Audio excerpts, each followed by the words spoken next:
Okay, this is Eric Linwood. I'm back with you with more self-elevated EDF/spring power universal exoskeleton updates.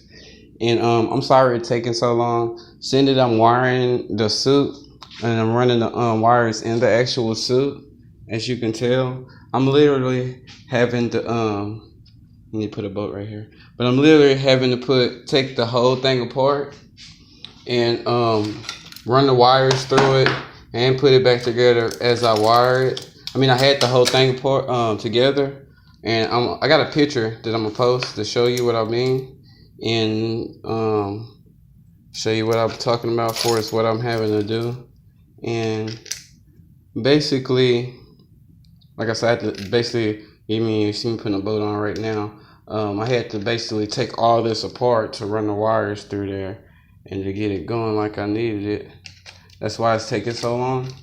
But in general, I got all the wires ran through the frame, and I'm almost done. For as that goes, that's said and done.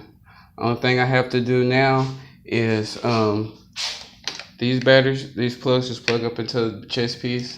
I said I'm gonna put a backer plate on that, and then I'm gonna put a cover plate on it after I'm gonna plug it up. But that's gonna come when I put the cover plates on it. That's gonna come after I test the suit out. But in general, I ran the wire up through the tube. I got it here with the fuse on it, and then I got also this battery right here wired. I said I got that one coming through there with the fuse on it. I got this battery wired, got the fuse on it. I need to wire them up together, and then this wire here is what feeds into the actual motor. I wire the batteries up together, then wire that to the feeds through the actual motor. Comes out down here, and I got this wire, the battery wired up too. I got a fuse on it. It's almost fully charged. I got one bar that need to be charged on it, and I need to charge the whole system too. But in general, only thing I have to do now is I gotta wire this height up, and from this big battery, and then my main battery height is just right here, and this is the left leg height, and this is the right leg height. And basically, I'm just wiring all these up together. All these heights up together. And I did an on-off-on switch. And the way I did the on-off-on switch, I could simply turn it on and be running the drills, the 4 drill batteries that I got wired together.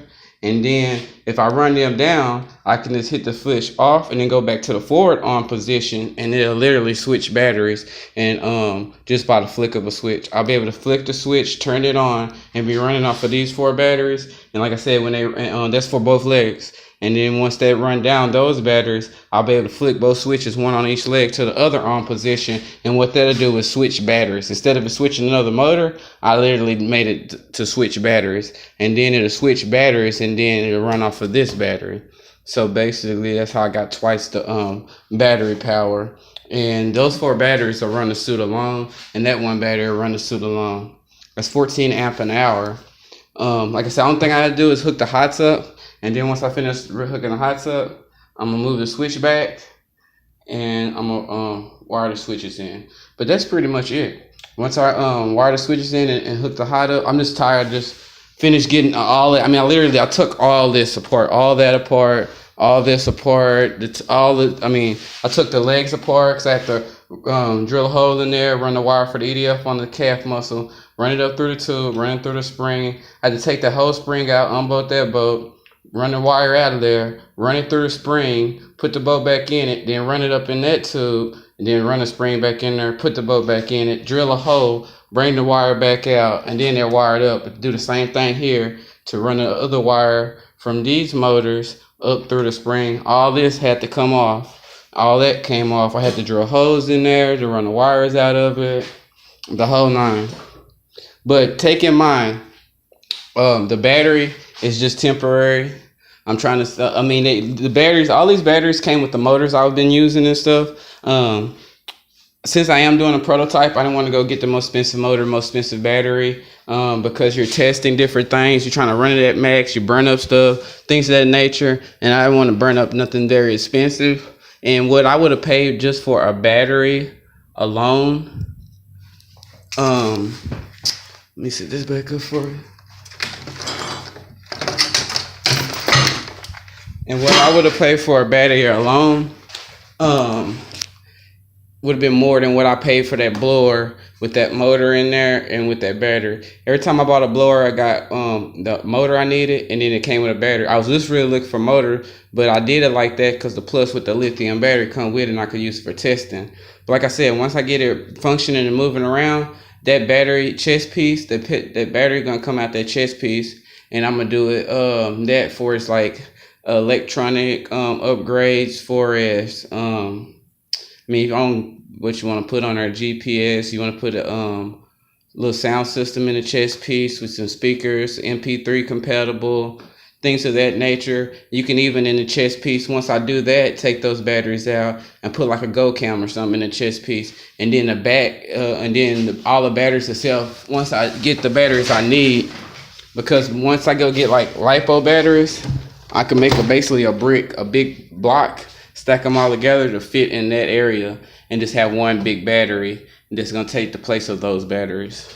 So I'm not worried about the batteries right now, because like I said, I can just easily 1, 2, 3, like 4, 5 bolts, no 6 bolts, and I have the whole battery system off. 6 or 7 bolts, 7 at the most. Yeah, I think it's 4 on these, 1 on this one, and then 2 on the other bigger battery. So I can take 7 bolts out of there, and all the batteries would be off. They literally unbolt right off, and then I already replace them with a LiPo battery.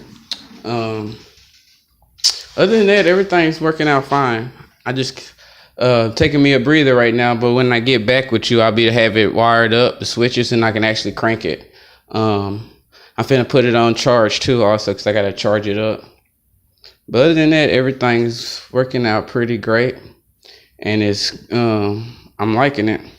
Once I get it functioning and proves that it worked, I can take it to another step for as refining it and make it look more uniform and nice. That's, like I said, getting the LiPo batteries, rebuilding. I'm putting a sound system in my chest piece. That way, when I rebuild it for the LiPo batteries, I'm gonna replace this with a sound system, and that's MP3, or basically with an auxiliary cable to where I can plug into a phone, MP3 player, whatnot. And that's what I'm gonna end up doing there. Put a light 12-volt battery in there, and a light 12-volt LiPo battery, and 2 speakers, sound system. That way, have a built-in amplifier like the speakers you use on like your computer, that you plug in the wall and you plug in your computer is amplified. I want to use a system like that, but basically use the amplifiers and the speakers out of the system, not the casing. Build my own custom piece, put it on there with a LiPo 12-volt battery. That way I can just hit a switch and it's powered up, and I can just plug it in any device in my chest piece to play music. And then, like I said, LiPo batteries on the back. That's how I'm gonna upgrade that. And then also, when I do that, I want to put some switches up here. And then on this other side, instead of having the switches on the hips, I'm gonna take that down and on both sides, and that way it'll be a little bit more uniform. And I'm gonna run the switches in the chest piece, just run them uniform through there too. But that's gonna be later on. But other than that, like I said, all I do is gotta just hook the switches up, move them, hook them up, and then hook the hot on that battery, and then I'm ready to fire this sucker up, besides charging it. This is Eric Linwood, and I'll be back with you with more self-elevated EDF/Spring Power Universal Exoskeleton Armor updates.